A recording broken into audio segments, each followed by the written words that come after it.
Ako rozpoznať, že našu rastlinu napadli strapky a potom sa ich úspešne zbaviť? Indikátorom strapiek sú žlté fľaky na listoch, môžu byť spojené aj s takým striebristým povlakom, prípadne cestičkami na listoch. Keď listy poriadne skontrolujete z vrchnej aj zo spodnej strany, strapky nájdete. Väčšinou sú to žlté alebo biele čiarky, sú naozaj drobné. Dospelé strapky lietajú, čiže je možné, že okolo rastlinky vám budú lietať aj čierne mušky. Takisto môžete strapky objaviť tak, že sú na listoch čierne bodky. Hneď ako objavíte na rastline strapky, treba ju dať do karantény, aby sa vám nerozšírili na ďalšie rastliny. Ako úplne prvú pomoc, ak doma nemáte žiadny prípravok, môžete listy umyť jemným roztokom mydlovej alebo jarovej vody. Z prírodných prípravkov môžete v boji proti strápkam použiť nimbový olej alebo nemazal.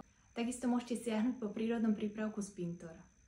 Z chemických prostriedkov dobre na strápky účinkujú karate, Nisorum alebo Mospilan, ktorý je širokospektrálny a zaberá na všetky škodce. Na odchytenie dospelých jedincov môžete použiť modré lepové dosky. Ostatné rastliny môžete preventívne postriekať nimbovým olejom alebo prírodným nemazalom.